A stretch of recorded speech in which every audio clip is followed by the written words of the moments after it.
అందరికీ నమస్కారం. నేను మీ డాక్టర్ ఆర్బి సుధా. ఇప్పుడు మనం మాట్లాడుకోబోయేది విపరీత రాజయోగాల గురించి మాట్లాడుకుంటాము. సో విపరీత రాజయోగాలు ఎలా ఫామ్ అవుతాయి, అసలు ఏమిస్తాయి అంటే ఏంటంటే ఎవరికైనా కావాల్సింది రిజల్టే కదా. సో ఎలా ఫామ్ అవుతాయి, ఎలా రిజల్ట్స్ ఇస్తాయి అనేది చూద్దాము. మనం జనరల్గా జాతక రీత్యా చూసాము అంటే 12 భావాలు ఉంటే 12 హౌసెస్ అంటే రాసులు అని చెప్పుకుంటూ ఉంటాము. ఇదేంటంటే లగ్నాత్ ఎక్కువ చూసుకుంటాం, అలాగే రాశి వారిగా కూడా చూసుకుంటూ ఉంటాం అన్నమాట. దుస్థానాలు అనేది మనం చూసుకుంటాం. ఏదైనా సరే పాజిటివ్ అండ్ నెగిటివ్ కలయిక అనేది మనకి తెలిసిందే, లైఫే అంతా. అలాగే జాతకం కూడా అలాగే ఉందన్నమాట. అంటే ఏంటంటే చదువుకున్న వాళ్ళకి అంటే జాతక అస్ట్రాలజర్స్కి వాళ్ళకి తెలుస్తుంది. ఇది మీకు తెలియడానికి కోసం మనం చెప్తున్నాం. దుస్థానాలు అనేది 6th అంటే 6వ ఇల్లు, 8th 8వ ఇల్లు, అలాగే ఏంటంటే మనం ఎక్కువ 12వ ఇల్లు చెప్పుకుంటాం, 12th హౌస్ చెప్పుకుంటాం. అంటే 6వ ఇంటికి ఏంటంటే ఎక్కువ ఎనిమీస్, అలాగే లోన్స్ అని చెప్పుకుంటూ ఉంటాం అన్నమాట. అలాగే సర్వీస్ కూడా ఉంది, అంటే పాజిటివ్లోనే నెగిటివ్, నెగిటివ్లోనే పాజిటివ్ చూసుకుంటాం. 8వ ఇల్లు అంటే సీక్రెట్ హౌస్ అని చెప్పుకుంటూ ఉంటాం, అంటే లాంజివిటీకి కూడా మనం చెప్పుకుంటూ ఉంటాం. అలాగే ఏదైనా మనకి ప్రాపర్టీ ఇష్యూస్ కానీ, ఇప్పుడు కోర్ట్ కేసెస్ కానీ ఇలాంటి వాటి కొన్ని ఇబ్బందులు అంటే జైలుకి వెళ్ళేది ఇవన్నీ చెప్పుకుంటూ ఉంటాం అన్నమాట. అదొకటి కాకుండా మనకి 12th హౌస్ అంటే 12వ భావం. 12వ భావం కానీ 12వ రాశి కానీ ఎప్పటికైనా లాసెస్కి మనం ఎక్కువ చెప్పుకుంటాం, అలాగే శ్రమకి చెప్పుకుంటాం, ట్రావెల్కి చెప్పుకుంటాం, ఏదైనా సరే లాసెస్కి చెప్పుకుంటాం. అదొకటి కాకుండా ప్లస్ పాయింట్ ఏంటంటే దాంపత్య జీవిత అనుకూలతకి కూడా మనం చెప్పుకుంటూ ఉంటాం అన్నమాట. అలాగే 6th హౌస్లో మనకి ఎప్పటికైనా సరే బెనిఫిట్స్ అంటే ఏంటి, మంచి చేసే గ్రహాలు. మనం ఎప్పటికైనా కొన్ని గ్రహాలు, మనకి 9 గ్రహాలు ఉన్నాయని తెలుసు. మంచి గ్రహాలు, అలాగే ఏంటంటే మంచి చేసే గ్రహాలు, అలాగే కొంతవరకు చెడు చేసే గ్రహాలు అని పరిగణించున్నామన్నమాట. సో ఏదైనా సరే జాతక రీత్యా చూడవలసిందే. సో ఇప్పుడు మనం విపరీత రాజయోగం అంటే ఏంటంటే మనం రజనీకాంత్ గురించి కూడా మనందరూ చెప్పుకుంటూ ఉంటారు. అంటే మార్స్ ఎగ్జాల్టేషన్లో ఉన్నారని మనకి టైం సరిగ్గా తెలియదు అనుకోండి, బట్ ఏంటంటే సినిమా యాక్టర్స్కి చెప్పుకుంటూ ఉంటాం. విపరీత రాజయోగం అంటే అది ఒక ఎగ్జాంపుల్ కింద నేను చెప్పాను. రజనీకాంత్ స్టోరీ అందరికీ తెలిసిన విషయం. అంటే ఏంటి, బస్ కండక్టర్ కింద ఉండి అక్కడి నుంచి ఆయన ఇంత ఫేమ్కి వచ్చారనమాట. అంటే ఆయన కష్టంతో పైకి వచ్చారు. కష్టపడిందే ఏది రాదు, కానీ మనకి టైం అంటే కాలం కూడా కలిసి రావాలన్నమాట. సో ఇవన్నీ ఏంటంటే 3 కింద ఉంటాయి, అంటే 6, 8 and 12th హౌసెస్. దాన్ని హర్షయోగం, అలాగే సరళ యోగం, అలాగే ఏంటి విమల యోగం అని చెప్పుకుంటూ ఉంటాము. అంటే ఏంటి, 6th లార్డ్ 8లో ఉన్న, 8th లార్డ్ 12లో ఉన్న, 12th లార్డ్ 6లో ఉన్న, అంటే కలయిక కానీ ఒక పరివర్తన యోగం కింద మనం 6th లార్డ్ 8లో ఉండడం, పరివర్తన కాదు, ఆ ఇంట్లో ఉండడం కానీ ఉంటే కనుక మన ఈ యోగాలని చెప్పుకుంటూ ఉంటాం.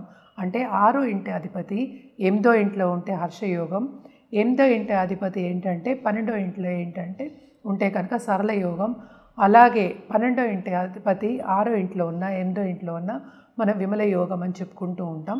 అదేంటంటే ఓన్ హౌస్లో ఉన్నా కూడా మనం చెప్పుకుంటూ ఉంటాం అన్నమాట. సో ఎలా ఈ యోగాలు ఫామ్ అవుతాయి అనేది మనం మాట్లాడుకున్నాం. ఏమి ఇస్తాయి అనేది నేను ఒక ఎగ్జాంపుల్ చెప్పాను.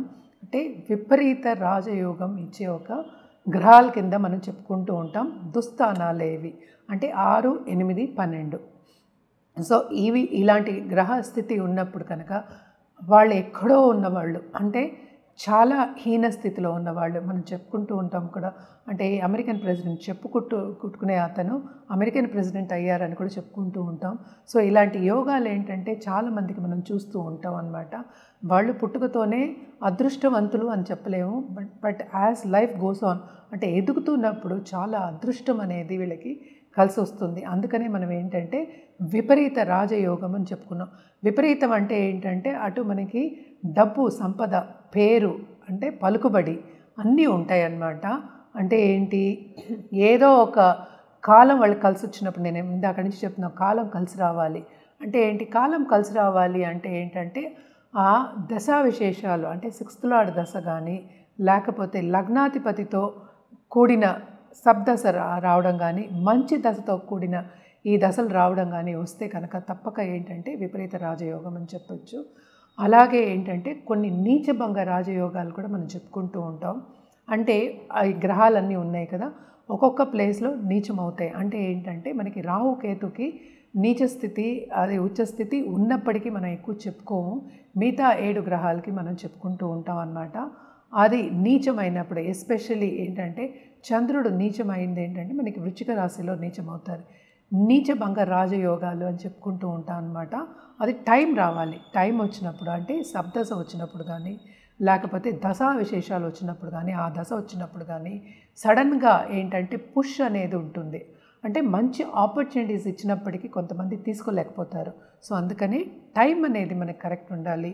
కొంతమంది జాతక రీత్యా ఏంటంటే ఇవన్నీ యోగాలు ఉన్నప్పటికీ ఏంటంటే దశ మనకి అనుకూలంగా ఉండదన్నమాట. దశ అనేది ఎప్పటికైనా సరే మన నక్షత్రం పట్టి వస్తూ ఉంటుందన్నమాట. సో మనం ఇప్పుడు పరిహారాల విషయానికి వస్తే కనుక తప్పక ఇవి దుస్థానాలు కనుక ఒక్కొక్కరికి ఒక్కొక్క పరిహారం అనేది ఉంటుంది. జనరల్గా ఏంటంటే నవగ్రహ స్తోత్రాలు, నవగ్రహ హోమాలు చేయడం అనేది మంచిది. అలాగే ఎక్కువ మనం చెప్పేది ఏంటంటే ఈ ఏదైనా సరే ఈ గ్రహాలు ఉన్నాయి కదా, ఈ గ్రహ జపాలు చేయాలని చెప్పుకుంటూ ఉంటాము. అందుకనే జనరల్గా నవగ్రహ జపాలని చెప్పేసాను. అలాగే ఏంటంటే శక్తి పూజలు చేసే వాళ్ళకి ఎప్పటికైనా చెప్పడం ఏంటంటే శక్తి పూజలు చేసే వాళ్ళకి, నిత్యం చేసే వాళ్ళ శక్తిని కొలిచే వాళ్ళకి తప్పక ఏంటంటే పాజిటివిటీ అనేది ఎక్కువ ఉంటుంది. ఈ గ్రహాలు కూడా ఏంటంటే అనుకూల పరిస్థితికి వచ్చే ఛాన్సెస్ ఎక్కువ ఉన్నాయి, అనుకూలంగా ఉండేది మనం చూస్తూ ఉంటాము. అండ్ మోస్ట్ ఇంపార్టెంట్ ఏంటంటే ఎప్పటికైనా సరే మనకి గోవు పూజలు చేయడం కానీ, గోవుని ఆరాధించడం కానీ చేస్తే కనుక తప్పక ఏంటంటే ఈ గ్రహాలన్నీ కొంతవరకు శాంతిస్తే కనుక తప్పక మనకి పాజిటివిటీ అనేది పెరుగుతుంది. నాట్ ఓన్లీ పాజిటివిటీ వచ్చినప్పటికీ కాలం కలిసి వస్తుంది. మనకి పూర్వీకుల ఆశీస్సులు కూడా ఉంటాయి కనుక ముందుకెళ్ళడం అనేది ఈజీ అవుతుందన్నమాట. సో మనం ఇప్పుడు రాశి వారిగా మాట్లాడుకుందాం. మనం ఇప్పుడు మాట్లాడుకోబోయేది కుంభరాశి వాళ్ళ గురించి. కుంభరాశి వాళ్ళకి మనకి తెలుసు 6వ ఇంటి అధిపతి ఏమో మనకేమో చంద్రుడు అయ్యారు, అలాగే 8వ ఇంటి అధిపతి ఏమో మనకి బుధుడు అయ్యారు, 12వ ఇంటి అధిపతి ఈ రాశికి అధిపతి కూడా మనకి శని అయ్యారు. సో శని ఇప్పుడు 6వ ఇంట్లో ఉంటే అంటే ఏంటి మనకి కర్కాటకంలో ఉన్న, అలాగే ఏంటంటే 8వ ఇంటి అధిపతి 8వ ఇంట్లో ఉన్న ఆయన ఏంటంటే 5th and 8th లార్డ్ అయ్యారు కనుక మనకి ఎంతవరకు ఈ విపరీత రాజయోగం ఉందో మనం చూసుకోవాలి. అలాగే శని ఇంట్లో ఉంటే అంటే మకరంలోనే ఉంటే కనుక ఎస్పెషలీ కుంభరాశి వాళ్ళకి శని ఇంట్లో ఉంటే అంటే మకరంలో ఉంటే 12th లో ఉంటే కనుక తప్పక విపరీత రాజయోగం కింద పరిగణించవచ్చు అన్నమాట. అండ్ ఆల్సో మనం చూసాము అంటే శని ఇచ్చినంత ఏ గ్రహం ఇవ్వదు. సో శని అనుగ్రహం ఉంటే అన్నీ ఉన్నట్టే. ఎందుకంటే ఆయనే ఏంటంటే ఆయుకారకుడు అయ్యారు, కర్మకి కారకుడు ఆయనే అయ్యారు. సో మనం కర్మ చేయకపోతే మనకి సంపద రాదు, ఏవి పేరు రాదు, ప్రతిష్ట రాదు. సో తప్పక ఏంటంటే ఈ విపరీత రాజయోగాలు మీ జాతకంలో ఉన్నాయా లేదా అని పరిహరించడం అనేది మోస్ట్ ఇంపార్టెంట్. అది ఎంత మోతాదులో ఉన్నాయి అనేది ఫస్ట్ పరిగణించాలన్నమాట. అది అయిన తర్వాత మనం కాలం కలిసి వచ్చినప్పుడు అంటే టైం వచ్చిందంటే కనుక తప్పక ఎక్కడో ఉన్నవాళ్ళు అంటే ఏంటంటే మనం వింటూ ఉంటాం ఎక్కడో అంటే ఒక రిక్షా వాళ్ళకి పుట్టిన వాళ్ళు, లేకపోతే ఆటో వాళ్ళకి పుట్టిన వాళ్ళు, లేకపోతే ఫార్మింగ్ చేసేవాళ్ళు, వాళ్ళు ఫారిన్లో వెళ్ళి సెటిల్ అయ్యి వాళ్ళు పెద్ద పెద్ద కంపెనీస్ పెట్టిన వాళ్ళు ఉన్నారు. అలాగే ఏంటంటే వాళ్ళు స్టార్టింగ్లోనే వాళ్ళు వెళ్ళే ఉద్యోగానికి స్టార్టింగ్లోనే చాలా సంపదతో వెళ్ళారు. అందరికన్నా ఎక్కువ సంపద, ఎక్కువ జీతంతో వెళ్ళిన వాళ్ళు చాలామంది ఉన్నారు. సో తప్పక ఏంటంటే విపరీత రాజయోగం పట్టుకుంది అంటే ఎక్కడికో పైకి తీసుకెళ్ళిపోయింది. ఎక్కడో ఉన్న వాళ్ళని అంటే లిఫ్ట్ ఎక్కినట్టే అనుకుందాము. మనం స్టెప్స్ ఎక్కకుండా ఒకటి మెట్టు ఎక్కకుండా ఫస్ట్ కొంతవరకు ఒకటి మెట్టు ఎక్కినప్పటికీను లిఫ్ట్ ఎక్కినట్టే విపరీత రాజయోగం పట్టుకుంటే తప్పక పైకి వెళ్ళే ఛాన్సెస్ చాలా ఎక్కువ ఉంటాయి అన్నమాట. అందులో ఈజీగా పైకి వెళ్ళే ఛాన్సెస్ ఎక్కువ ఉంటాయి. మనం పరిహారాల విషయానికి వస్తే కనుక తప్పక శని అనుగ్రహం కావాలి, శని బ్లెస్సింగ్ కావాలి కనుక తప్పక శనికి పూజ చేయడం అనేది వెరీ ఇంపార్టెంట్. అంటే ఏం చేయాలంటే శనివారం తప్పక వడ్డీ కాసులు వాడికి పూజ చేయడము, అలాగే ఏంటంటే హనుమాన్ చాలీసా కంటిన్యూస్గా చదువుకోండి, సింధూర పూజ చేసుకోండి, అలాగే ఏంటంటే గారెల పూజ కానీ ఆకు పూజ కానీ చేయడం అనేది చాలా మంచిది. అండ్ ఆల్సో తైల దీపం రోజు నిత్యం పెట్టుకోండి అనేది మనం చెప్పడం జరుగుతుంది.